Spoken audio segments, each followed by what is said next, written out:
نحمده ونستعينه ونستغفره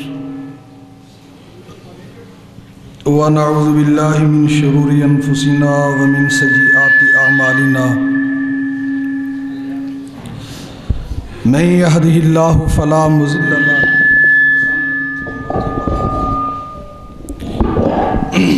ومن يضلل فلا هادي له أشهد أن لا إله إلا الله وحده لا شريك له وأشهد أن محمدًا عبده ورسوله أما بعد فإن خير الحديث كتاب الله وخير الهدي هدي محمد صلى الله عليه وسلم وشر الأمور محدثاتها وكل محدثة بدعة وكل بدعة ضلالة وكل ضلالة في النار أما بعد فأعوذ بالله السميع العليم من الشيطان الرجيم من همزه ونفخه ونفسه بسم الله الرحمن الرحيم انما يعمر مساجد الله من آمن بالله واليوم الآخر وأقام الصلاة وآتى الزكاة ولم يخش إلا الله فعسى أولئك أن يكونوا من المهتدين. قال النبي صلى الله عليه وسلم من بنى مسجدا لله كمفحص قطات أو أصغر بنى الله له بيتا في الجنة.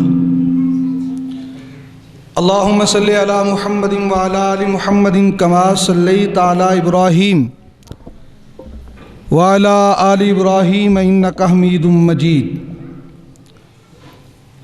اللهم بارك على محمد وعلى آل محمد كما باركت على إبراهيم وعلى آل إبراهيم إنك حميد مجيد. اللهم رب اشرح لي صدري ويسر لي أمري واحلل عقدة من لساني يفقهوا قولي. سامعین حضرات و حاضرین مجلس،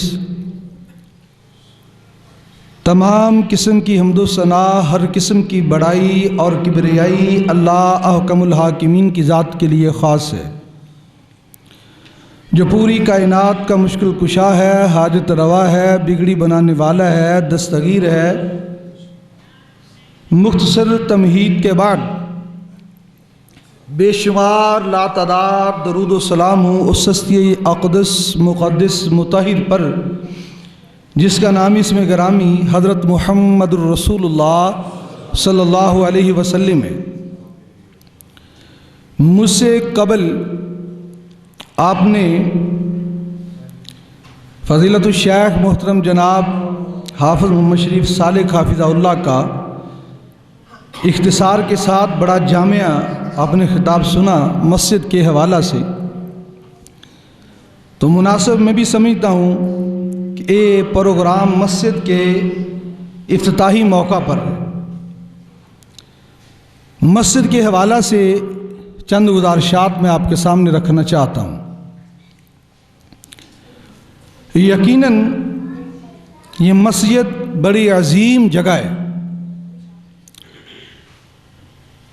مسجد کے فضائل حدیث رسول صلی اللہ علیہ وآلہ وسلم میں بے شمار ہے، اور مسجدوں کو تعمیر کرنا یہ انبیاء علیہ الصلاۃ والسلام کی سنت ہے. بیت اللہ جو ہے حضرت ابراہیم علیہ الصلاۃ والسلام نے تعمیر کیا، حالانکہ ابراہیم علیہ الصلاۃ والسلام سے پہلے بھی بیت اللہ جو تعمیر ہوا ہے. اسی طرح بیت المقدس جو ہے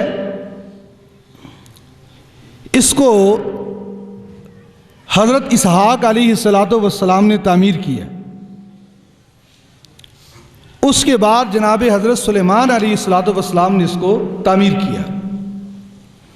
جو صحیح البخاری میں حدیث ہے، میں اس کی وضاحت کر دوں کہ بیت اللہ کی تعمیر میں اور بیت المقدس کی جو تعمیر اس میں 40 سال کا فرق ہے۔ حضرت اسحاق علیہ السلام نے پہلے بیت المقدس کو تعمیر کیا، پھر جس وقت جناب حضرت سلیمان علیہ السلام کی جو حدیث میں وضاحت ہے، اس کے مفسرین نے محدثین نے 2 معنی بیان فرمائے۔ ایک تو یہ بیان فرمایا عین ممکن ہے کہ سلیمان علیہ السلام نے انہی جو بنیادیں ہیں اسحاق علیہ السلام نے جو رکھی ہیں انہی پر اس کو تعمیر کیا ہو۔ دوسرا معنی یہ ہے، ہو سکتا ہے حضرت سلیمان علیہ السلام نے مکمل تعمیر تو نہیں کیا، یہاں جہاں اس میں کوئی دراڑیں پڑ گئی یا کمزوریاں وہ دور کر دی ہوں۔ تو حضرت ابراہیم علیہ السلام نے بیت اللہ کو جناب حضرت سلیمان علیہ السلام، اسحاق علیہ السلام نے بیت المقدس کو تعمیر کیا، اور مسجد نبوی جو ہے اس کو حضرت محمد رسول اللہ صلی اللہ علیہ وسلم نے تعمیر کیا۔ اس سے پہلے مسجد قباء جو تعمیر ہوئی ہے اس میں بھی حضرت محمد رسول اللہ نے حصہ لیا ہے۔ یہ باتیں بیان کرنے کا مقصد یہ ہے، مسجد کو تعمیر کرنا یہ کوئی چھوٹا موٹا اعجاز نہیں ہے، یہ بہت بڑا اعجاز ہے۔ مسجد انبیاء علیہ السلام نے تعمیر کی ہے، انبیاء علیہ السلام کی سنت ہے۔ آپ اس سے اندازہ لگائیں کہ حضرت محمد رسول اللہ صلی اللہ علیہ وآلہ وسلم نے بذات خود بطور مزدور مسجد کی تعمیر میں حصہ لیا ہے۔ کتنا بڑا اجر و ثواب ہوگا کہ جس میں حضرت محمد رسول اللہ صلی اللہ علیہ وسلم نے بذات خود حصہ لیا ہے۔ اصل میں آج ایک بات ہے جو اکثر مسلمان نہیں سمجھتے، ہماری مساجد سے آج جو کفار ہیں پریشان کیوں ہیں؟ مجھ سے قبل حافظ صاحب نے اشارہ کیا ہے، ٹائم کی قلت کی وجہ سے اس کی تفسیر انہوں نے بیان نہیں کی ہے۔ کفار ہماری مساجد اور مدارس سے پریشان کیوں ہیں؟ اسلام کی پہلی یونیورسٹی وہ کون تھی؟ وہ مسجد نبوی تھی۔ اسلام کی پہلی دینی درسگاہ وہ مسجد نبوی تھی۔ پہلا لشکر جو بدر کے میدان کو مجاہدین کا گیا وہ کہاں سے گیا؟ مسجد نبوی سے گیا۔ احد کی طرف جو لشکر گیا وہ کہاں سے گیا؟ مسجد نبوی سے گیا۔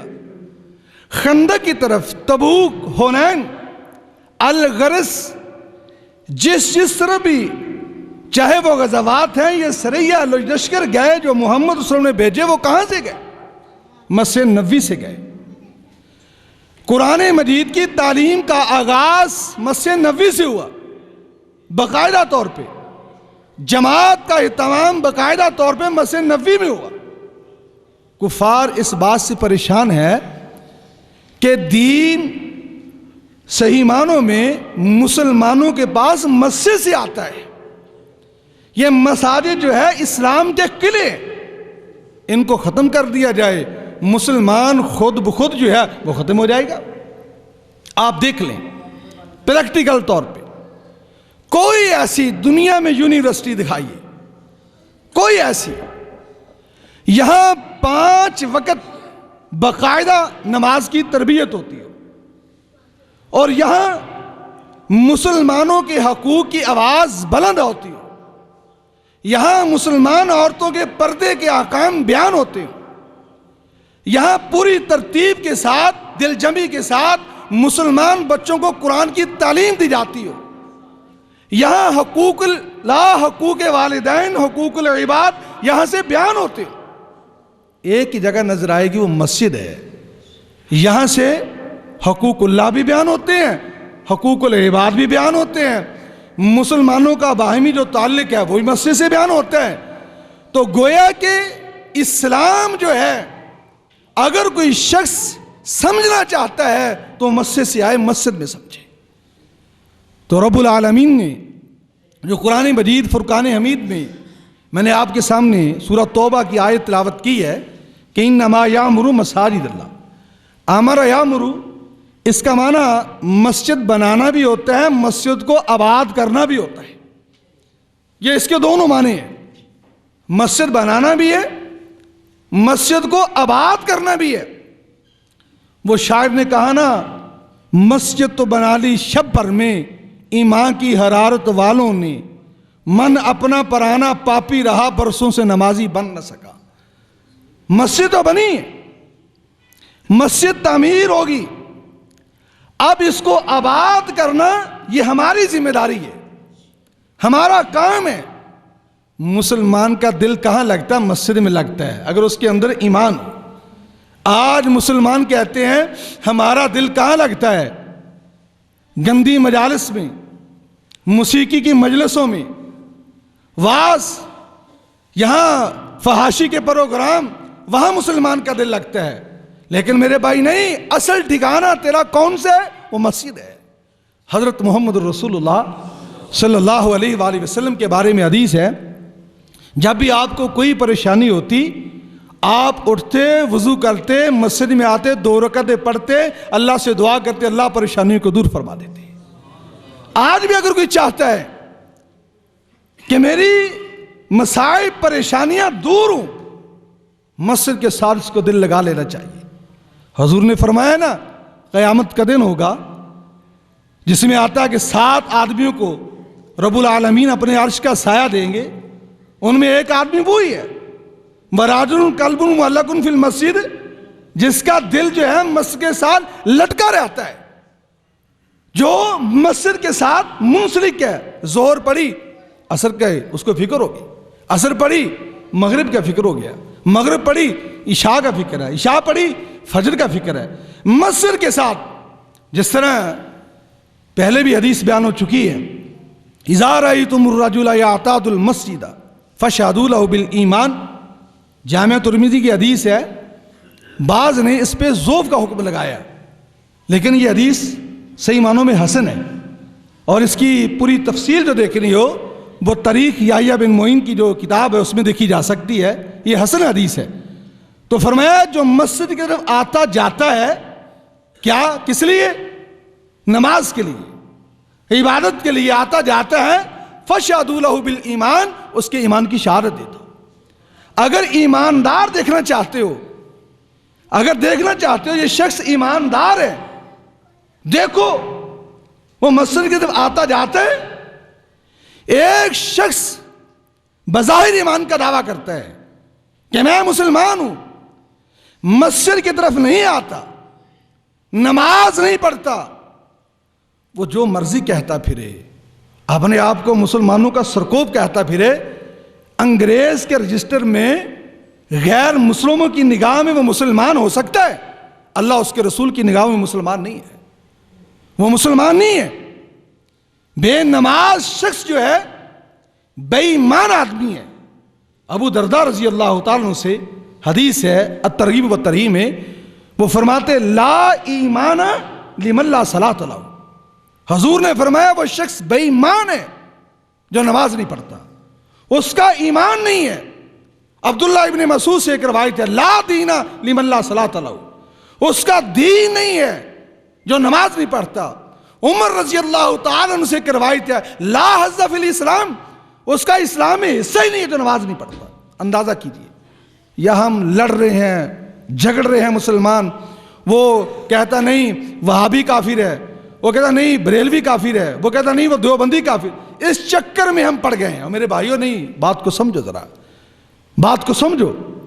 ہر شخص اپنے گریباں میں جھانک کے دیکھے، کسی کو کہنے کی کیا ضرورت ہے، کتنا ایمان اس کے اندر ہے، کتنا دین اس کے اندر ہے، کتنی وہ دین کی بغاوت کر رہا ہے، کتنی اسلام کی مخالفت کر رہا ہے، لوگوں کے چکر میں پڑ گئے۔ وہ اس کو دیکھو کتنا کسی کے اندر دین ہے۔ اذان ہوتی ہے، مسجد کے میناروں سے اذان کی آواز گونجتی ہے، ہم کوئی دکان پہ بیٹھا وہ دکان پہ بیٹھا ہے، وہ گپوں میں مصروف ہے وہ گپوں میں مصروف ہے، جو جناب دوستوں کے پاس بیٹھا وہاں بیٹھا ہے، کوئی چودھری کے پاس بیٹھا وہ وہاں بیٹھا ہے، پھر کہتے ہیں ہم مسلمان ہیں۔ مسلمان ایسے نہیں تھے، مسلمان وہ تھے محمد عربی کے صحابہ حضور کے دور میں، ادھر سے مسجد کے میناروں میں اذان کی آواز گونجتی، محمد کے صحابہ سب کو چھوڑ کے مسجد میں آ جایا کرتے تھے۔ مجھے یہاں ایک بات یاد آئی، میرے ایک دوست مولانا محمد سعید قاسمی صاحب ہمارے گاؤں کے ہیں، وہ سعودی عرب میں ہوتے ہیں، انہوں نے ایک بات سنائی، میں اکثر کئی جگہ پہ یہ بات سناتا ہوں۔ وہ کہنے لگے بھی ایک مسلمان ڈرائیور تھا، اس نے بھی بات سنائی۔ اس نے کہا کہ ایک ٹرالا میں بھی چلاتا تھا، ایک ہندوستان سے کہ ہندو آیا وہ بھی ٹرالا چلاتا تھا، وہ بھی ڈرائیور تھا، میں بھی ڈرائیور تھا۔ ایک دکان کا وہ بھی مال لے کے آیا، میں بھی مال لے کے آیا۔ کیا ہوا؟ آذان ادھر سے مسجد نبوی کے میناروں سے اذان کی آواز گونجی۔ جب آواز گونجی تو کیا ہوا؟ لوگ نماز کے لیے چلے، ہم نے کیا کیا؟ شٹر ڈاؤن کیا۔ وہ ہندو بھی اندر تھے، میں بھی اندر، ہم دونوں اندر بیٹھ گئے، سب لوگ نماز کے لیے جا رہے ہیں۔ وہ ہندو نے مجھ سے سوال کیا، کہنے لگے بھائی جان کہاں سے آئے، کس ملک سے آئے؟ سعودی عرب کا تو نہیں ہے، کہاں سے آیا؟ اس نے کہا جی میں پاکستان سے آیا۔ واہ، اچھا ہی مسلمان ہو؟ اس نے کہا جی بالکل مسلمان ہوں۔ انہوں نے کہا میں ہندوستان سے آیا، میں ہندو ہوں۔ وہ کہنے لگا مجھ سے سوال کیا، تیرے چہرے پہ داڑھی نہیں ہے، داڑھی میری نہیں ہے۔ اذان کی آواز ہوئی، شٹر کو بند کیا، میں بھی نماز پڑھنے سے چھپ گیا، تو بھی نماز پڑھنے سے چھپ گیا، تو نے بھی نماز نہیں پڑھی، میں نے بھی نماز نہیں پڑھی، تو بھی ان شرطوں سے ڈر کر اندر چلا گیا، میں بھی چلا گیا، تو مسلمان کہتا ہے مجھے تو کافر کہہ رہا، تیرے میرے میں کیا فرق ہے؟ تیرے میرے میں کیا فرق ہے؟ فرق تب ہوتا آذان کی آواز کانوں میں پڑی، تو نماز کے لیے چلے جاتا، میں وہاں بیٹھا رہتا، فرق تب ہوتا۔ وہ کہنے لگا میں نے اسی وقت اپنے رب سے معافی مانگی، میں نے کہا یا الہ العالمین آج مجھے بڑی شرمندگی ہوئی ہے، تو مجھے معاف کرنے والا معاف کر دے، آج کے بعد نماز نہیں چھوڑوں۔ اللہ اکبر، کبھی اذان کے کلمات پہ ہم غور نہیں کرتے۔ اللہ اکبر، علماء تشریف فرما ہے اکبر اسم تفضیل کا صیغہ ہے، اللہ سب سے بڑا ہے۔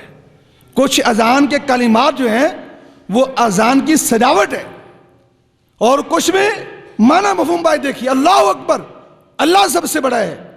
تو بیوی کے پاس ہے، کسی مجلس میں ہے، دوستوں کے پاس ہے، کسی کے پاس ہے، اللہ اکبر، اللہ سب سے بڑا ہے۔ جب مؤذن نے بلایا، رب کے بلاوے نے بلایا، سب کو چھوڑ مسجد میں آ جا۔ اچھا اب تو مسجد میں آ رہے ہیں، تجھے بھی کچھ ملے گا؟ سوال پیدا ہو سکتا ہے، کسی کے ذہن میں بات آ جاتی، اتنا اجر رکھا رب العالمین نے، تیرے وہم و گمان میں نہیں ہے۔ حضور فرماتے ہیں، مسلم میں حدیث ہے، من توضع فاسبغ الوضوء ثم مشى الى صلاۃ المکتوبہ، جس شخص نے وضو کیا پھر وہ فرضی نماز پڑھنے کے لیے چلا، نماز پڑھنے کے لیے چلا، فصلاها مع الناس او مع الجماع یا فی المسجد، اس نے لوگوں کے ساتھ نماز پڑھی یا جماعت کے ساتھ نماز پڑھی، غفر اللہ لہ ذنوبہ، اللہ اس کے گناہ معاف فرما دیتے ہیں، اللہ اس کے گناہ معاف فرما دیتے ہیں۔ مسجدوں کو آباد کرنا، بات ہو رہی تھی، دور چلی گئی، ایمان والوں کا کام ہے۔ رب العالمین نے جو سورہ توبہ کی آیت انما یامر مساجد اللہ، مسجدوں کو آباد کرنا ایمان والوں کا کام ہے، جن میں 4 باتیں پائی جاتی ہیں، وہ مسجدوں کو آباد کرتے ہیں۔ من آمن باللہ والیوم الآخر، من آمن باللہ والیوم الآخر، جس کا اللہ پہ آخرت پہ ایمان ہے۔ اور پھر وَإِقَامَ الصَّلَاةِ، نماز کو پڑھنا، زکوٰۃ دینا، وَلَمْ يَخْشَ إِلَّا اللَّهَ، اللہ احکم الحاکمین کے علاوہ کسی اور کا ڈر دل میں نہ رکھنا۔ یہ 4 باتیں ایماندار میں ہوتی ہیں، مشرک میں نہیں ہوتی۔ مشرک ان سے عاری ہوتا ہے، مشرک ان سے عاری ہوتا ہے، یہ 4 وصف اوصاف صفتیں کن میں پائی جاتی ہیں؟ جو مسلوں کو آباد کرتے ہیں، مسلوں میں نمازیں پڑھتے ہیں۔ حدیث میں آتا ہے، رسول اللہ صلی اللہ علیہ وسلم نے فرمایا قیامت کا دن ہوگا، آواز لگائی جائے گی، این جیرانی این جیرانی، اللہ تعالیٰ کی طرف سے آواز لگے گی۔ سلسلہ احادیث صحیحہ میں روایت ہے کہ میرے ہمسائے کہاں ہیں، میرے گوانڈی کہاں ہیں؟ فرشتے کہیں گے یا الہ العالمین، ہے وہ کس کے لائق ہے کہ آپ کا ہمسایہ ہو؟ وہ کس کے لائق ہے کہ آپ کا گوانڈی ہو؟ کون ہو سکتا ہے؟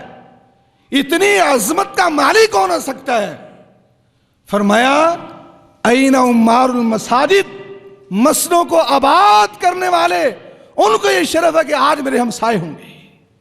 قیامت کے دن نماز پڑھنے والا شخص، مسجدوں کو آباد کرنے والا شخص، یہ اللہ کا ہمسایہ ہوگا۔ یہ کچھ چھوٹا موٹا اعزاز ہے؟ اتنا بڑا اعزاز ہے، اتنا بڑا شرف ہے، یہ مسجد سے ملتا ہے۔ خدا کی قسم، مسلمانوں کی سکون کی جو جگہ ہے وہ مسجد ہے۔ یہاں سے ایمان کو گروتھ ملتی ہے، ایمان بڑھتا ہے۔ ایمان کبھی کم بھی ہوتا ہے، کبھی بڑھتا بھی ہے۔ امام بخاری رحمہ اللہ تعالیٰ نے صحیح البخاری میں ایک باب کتاب الایمان قائم کر کے مختلف ابواب اس کے ذریعے لائے، یعنی ایمان ان لوگوں کا رد کیا ہے، مرجیہ وغیرہ جو کہتے ہیں ایمان بڑھتا نہیں، ایمان ایک ہی، نہیں، ایمان کم بھی ہوتا ہے، ایمان زیادہ بھی ہوتا ہے۔ جتنی انسان عبادت کرتا ہے، اللہ کی طرف جھکتا ہے، جتنا نیک ہوتا ہے، ایمان اتنا بڑھتا ہے۔ 8 دن کے بعد مسجد میں جمعہ ہوتا ہے جو اسلام نے رکھا ہے۔ 8 دن کے بعد کیوں رکھا ہے؟ 8 دن میں انسان کو کوئی زنگ وغیرہ آ جاتا ہے۔ 8 دن میں عالم خطبہ ارشاد فرمائے گا، احادیث پڑھے گا، قرآن پڑھے گا، وعظ و نصیحت کرے گا، تو اس کا جو زنگ وہ اترے گا، ایمان پھر اس کی گروتھ کرے گا۔ 5 مرتبہ یعنی دن اور رات میں مسجد میں آدمی آتا ہے نماز کے لیے، ایمان کو گروتھ ملتی ہے، مسلمان کو سکون ملتا ہے، وہ اپنے رب سے ملاقات کرتا ہے۔ یہ مسجد رب العالمین سے ملاقات کا اہم ذریعہ ہے، نجات کا ذریعہ ہے۔ لیکن مسجد تو بن جاتی ہے۔ آج بدقسمتی جو ہماری ہے وہ یہ ہے، کسی مسئلے کی بھی بے شک کوئی مسجد ہو، میں نیوٹرل بات کر رہا ہوں، مطلق بات کر رہا ہوں، آج بدقسمتی ہماری یہ ہے، لڑائی جھگڑے ہماری مساجد میں ہیں، فساد ہماری مساجد میں ہے، قتل و غارت ہماری مساجد میں ہے۔ بعض مساجد کو تالے لگ گئے ہیں۔ قرآن مجید میں اللہ تعالیٰ نے فرمایا وَمَنْ أَظْلَمُ مِمَّنْ مَنَعَ مَسَاجِدَ اللَّهِ أَنْ يُذْكَرَ فِيهَا اسْمُهُ وَسَعَىٰ فِي خَرَابِهَا۔ سورۃ البقرہ میں فرمایا اس شخص سے بڑا ظالم کون ہے، اس شخص سے بڑا بدبخت کون ہے جو اللہ تعالیٰ کی مسجدوں سے لوگوں کو منع کرتا ہے تاکہ اللہ کا نام ذکر نہ کیا جائے، وہ اس کی خرابی چاہتا ہے۔ منع کرنے کا معنی سمجھیے، اس کا معنی یہ نہیں ہے کوئی سمجھے بھی کوئی بندوق لا کے مسجد کے گیٹ کے پاس بیٹھ گیا، اندر کوئی آئے گا تو گولی مار دوں گا، اس کا معنی نہیں ہے۔ اس کا معنی مطلق سمجھیے۔ بعض اوقات مسجد میں کئی نمازی ہوتے ہیں، 5 وقت کے نمازی ہوتے ہیں، زبان اتنی کڑوی ہوتی ہے اور مزاج اتنا اجڑ ہوتا ہے کہ لوگوں کے لیے فتنہ بنے ہیں، لوگ اس سے فتنہ۔ ہر مسجد میں 2-4 بابے تو مشہور، ہمارے علماء فرماتے ہیں ہر مسجد میں 2-4 بابے ہوتے ہیں۔ بچہ آگے مسجد میں کوئی بھائی ساتھ لے آیا، بچے نے تھوڑی سی بات کی، ابھی سلام نہیں پھرا، اٹھ کر کے اس کے گلے پڑ گئے۔ رسول اللہ صلی اللہ علیہ وسلم کو دیکھیے، آپ کے نواسے فرضی نماز حضور فرماتے ہیں تو حسن و حسین آپ کی پشت کے ساتھ کھیلتے ہیں۔ آپ کی نماز حضور سے بڑی تو نماز تو نہیں نا۔ آج اگر یہ بچے مسجد میں نہیں آئیں گے کب آئیں گے؟ مسجد میں جو نمازی ہے اس کا دل جو ہے تھوڑا سا وسیع ہونا چاہیے، اخلاق اچھا ہونا چاہیے۔ کئی دوست مسجد میں آتے ہیں، کوئی آگے ساتھی اس نے پنکھا چلا لیا نا، بس ابھی اس نے بٹن دبایا ہی ہے، اٹھ کر اس کے گلے پڑ گئے۔ وہ کہنا اچھا یار خسمہ نکھا ایسی مسیحی آندے ہی نہیں۔ وَمَنْ أَظْلَمُ مِمَّنْ مَنَعَ مَسَاجِدَ اللَّهِ۔ چاہیے تو یہ ہے کہ مسلمان جب مسجد کی طرف آئے اس کا رنگ زرد پڑ جائے، اس میں خضوع خشوع ہو، انکساری ہو، اللہ کا خوف ہو کہ میں اس مالک کو سجدہ کرنے کے لیے جا رہا ہوں جو پوری کائنات کا خالق مالک رازق ہے۔ کہ تھوڑی سی حیثیت ہے۔ امام زین العابدین رحمہ اللہ تعالی جب وضو کرتے ان کا رنگ زرد ہو جاتا۔ کسی نے سوال کیا امام زین العابدین رحمہ اللہ تعالی سے کہ آپ کا اتنا رنگ جو ہے زرد کیوں ہو جاتا ہے جب آپ وضو کرتے ہیں؟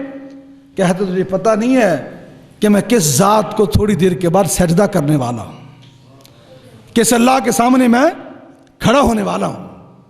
یاد رکھو یہ مساجد اللہ کے گھر ہیں، ان کی دیکھ بھال کرنا اور ان کو آباد کرنا، نماز، تہجد، یہ قرآن مجید میں یہ ہو نا اَن یُذْکَرَ فِیہا اسْمُہُ، یعنی اللہ کا ذکر کیا جائے، اس سے یہی معنی ہے نماز، درس و دروس، تبلیغ اور بچوں کا قرآن پڑھنا، استاد کا پڑھانا۔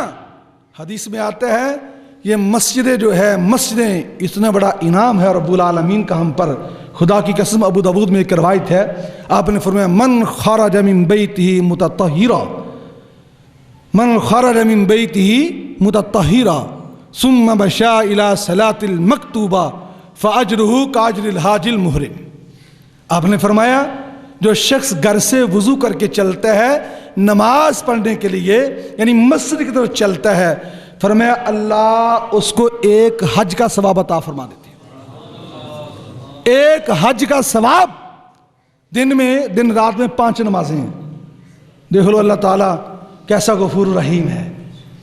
5 حج دن رات میں جو 5 وقت کا نمازی اس کو ثواب ملتا ہے۔ ایک اور حدیث سنیے، یہ امام طبرانی اس کو لائے ہیں، علامہ البانی نے اس پر حسن کا حکم لگایا۔ فرمایا من غدا الى المسجد لا يريد الا ان يتعلم خيرا او يعلمه كانت له كاجر حاجت۔ فرمایا جو شخص صبح مسجد کی طرف جاتا ہے اس کے دل میں یہ خیال ہوتا ہے عالم سے میں کوئی بات سنوں گا دین کی بات، یا میرے پاس کو دین کا علم ہے کسی کو سکھلا دوں گا، اللہ اس کو بھی ایک حج کا ثواب عطا فرما دیتے ہیں۔ صبح مسجد میں آنا اس نیت کے ساتھ۔ آج کیا کریں ماشاءاللہ، امام جو ہوتا ہے، عالم جو ہوتا ہے، خطیب جو ہوتا ہے، لوگ سمجھتے ہیں آنے والے مقتدی، وہ اپنے آپ کو اس سے بڑا علامہ سمجھتے ہیں۔ وہ سمجھتے ہیں یہ تو مسجد میں خطیب امام عالم ہے نا، اس کے بعد اتنا علم نہیں ہے، علم تو ہمارے پاس ہے۔ معنی مفہوم یہ ہے ہم اسلام سے دور ہیں، دین سے دور ہیں، ہمیں فہم نہیں ہے۔ جو عالم ہے، جو تمہارا ایک سپہ سالار ہے، تمہارا جو امام ہے، مسجد کا امام، تمہارا فیصلے کرنے والا ہے، اس کا رب العالمین نے وقار رکھا ہے، اہمیت دی ہے اسلام میں۔ اللہ اکبر میرے بھائیو، مسلمان وہی ہوتا ہے آخری باتیں جب اذان کا وقت ہوتا ہے، نماز کا ٹائم ہوتا ہے، وہ شدت کے ساتھ بے قرار ہو جاتا ہے، شدت کے ساتھ۔ سمجھ لو جو شخص اذان کے وقت شدت کے ساتھ بے قرار ہو جائے نماز کے لیے، وہ سمجھ لے کہ اس کا ایمان ٹھیک ہے، اس کا ایمان ٹھیک ہے۔ مولانا حافظ زبیر علی زئی رحمۃ اللہ علیہ، میرے ان کے ساتھ بڑے تعلق تھے، تو الحمدللہ تو آخری مرحلے میں جب وہ حافظ زبیر علی زئی رحمۃ اللہ علیہ فوت ہوئے ہیں، وہ بیچارے بیمار ہو گئے، تو اکثر ہاسپٹل میں بے ہوش تھے۔ جس دن وہ بے ہوش ہوئے، ہارٹ اٹیک ہوا، علامہ سید سبطان شاہ نقوی وہ اس دن میرے پاس آ رہے تھے، راستے میں فون آ گیا، واپس ہو گئے۔ انہوں نے ہسپتال میں چلے گئے پنڈی میں، کہتے ہیں کہ حافظ صاحب کو پیمپر لگا دیا گیا، بے ہوش ہو جاتے تھے نا، پیمپر لگا دیے گئے۔ جب ہوش آتی فوراً نماز پڑھتے، فوراً نماز پڑھتے، ٹائم کوئی بھی ہو۔ ظہر پڑھی ہے، ہوش میں آئے، فوراً نماز کا وقت ہے جی نماز، مغرب پڑھ لی، بے ہوش ہو گئے، کبھی عشاء کے بعد ہوش میں آئے، فوراً نماز۔ نماز رب العالمین نے کسی حال میں معاف نہیں کی ہے۔ مسلمان کی پہچان، اس کے ایمان کی پہچان مسجد اور نماز ہے۔ امام ذہبی رحمہ اللہ تعالیٰ کے شاگرد امام تاج الدین سبکی رحمہ اللہ تعالی، انہوں نے اپنے استاد امام ذہبی رحمہ اللہ، جو بڑے اسماء و رجال کے امام تھے، ان کا ایک واقعہ نقل کیا ہے۔ وہ کہتے ہیں آخری وقت ہے، امام ذہبی رحمہ اللہ تعالی جان کنی کے عالم میں فوت ہونے والے ہیں۔ ان کے والد محترم جو ہے امام ذہبی رحمہ اللہ تعالی کے، وہ اپنے بیٹے سے پوچھتے ہیں بھی کس حال میں ہو؟ وہ کہنے لگے آخری سانس لے رہا ہوں، آخری سانس لے رہا ہوں۔ پھر اپنے باپ سے، وہی بہت بڑے محدث تھے، مسئلہ پوچھا، ابو جی مغرب اور عشاء دونوں کو میں جمع کر کے پڑھ لوں؟ سبحان اللہ! امام ذہبی رحمہ اللہ بیمار، آخری سانس، مرنے والے، موت کے منہ میں جانے والے ہیں، لیکن نماز کی فکر دیکھیے۔ اپنے باپ سے پوچھتے ہیں عشاء کو آگے مغرب کے پیچھے، یعنی ان دونوں کو جمع کر کے پڑھ لوں؟ باپ نے فرمایا جی بالکل پڑھ لو۔ امام صاحب نے دونوں نمازیں جمع کر کے پڑھی، اور اس کے بعد اسی رات میں امام صاحب فوت ہو جاتے ہیں۔ اسی رات امام صاحب فوت ہو جاتے ہیں۔ اذا رأیتم الرجل یعتاد المسجد فاشهدوا له بالایمان، زبان سے ہم ایمان کی شہادت دیتے ہیں، اشہد ان لا الہ الا اللہ وحدہ لا شریک لہ واشہد ان محمد عبدہ ورسولہ، پریکٹیکل طور پہ اور ظاہری طور پہ اس شہادت کو پورا کرنے کے لیے دن اور رات میں 5 مرتبہ مشرق طرف آنا پڑے گا، 5 مرتبہ مشرق طرف آنا پڑے گا، اپنے ایمان کو گروتھ دینے کے لیے، ایمان کی شہادت دینے کے لیے۔ اللہ تعالیٰ سے دعا ہے، جو میں نے اختصار کے ساتھ باتیں کی ہیں، دین میں مضمون تو اور بھی بہت ہے، باتیں اور بھی بڑی ہے، لیکن وقت نہیں ہے، ساتھی آئے ہیں، جانے والے ہیں۔ بعض ساتھیوں کا ذہن تھا ابھی پنجابی میں بات کرتے، لیکن میں نے یہ مناسب سمجھا ہے، کچھ باتیں پنجابی میں اتنی باتیں نہیں ہوتی، لوگوں کے ذہن میں چند باتیں جائیں گی، چلو اردو میں کچھ باتیں زیادہ ترتیب کے ساتھ آ جاتی ہیں، تو میں نے اختصار کے ساتھ کچھ باتیں رکھی ہیں۔ تو اللہ تعالیٰ سے دعا، اللہ حکم الحاکمین اس مسجد کو ہمیشہ کے لیے آباد رکھے، اور اس مسجد سے ہمیشہ ہی محبت اور پیار کی آواز اٹھتی رہے، اور ایمان کی آبیاری ہے اس مسجد سے ہوتی رہے۔ اور بالخصوص یہ مسجد میں جو جماعتی ہے، انتظامیہ ہیں، اور الحمدللہ جنہوں نے جگہ دی ہے، جنہوں نے اس میں حصہ دیا ہے، جو کچھ بھی کسی نے کیا ہے، اللہ سب کا قبول و منظور فرمائے۔ اور بالخصوص جو ہمارے چودھری صاحبان ہیں، الحمدللہ پورے پاکستان میں مساجد جو ہے ہم جال بچھا رہے ہیں، اور انہوں نے جتنے پیسے لگائے ہیں، اور صحیح بات ہے کہ حافظ محمد شریف صالح صاحب حافظہ اللہ، یہ میرے بڑے بھائی ہیں، تو انہوں نے مجھے کہا کہ یہ ہمارا 15 گاؤں ہے، اس میں مسجد بنانی ہے۔ بس اسی دن منصوبہ آیا، مسئلے ہم شروع کر رہے تھے، 9-10 مسجد سی، اسی دن سے الحمدللہ جس دن آئے ہیں اسی دن سے یہ پہلی مسجد ہے کہ مسجد میں کھڑے ہیں، بات ہوئی اسی وقت شروع ہو گئی۔ یہ اللہ حکم الحاکمین نے بڑی تیزی کے ساتھ یہ منصوبہ جو ہے وہ پائے تکمیل تک پہنچا دیا ہے۔ اللہ حکم الحاکمین سب کی محنت قبول و منظور فرمائے، سب کا آنا قبول و منظور فرمائے۔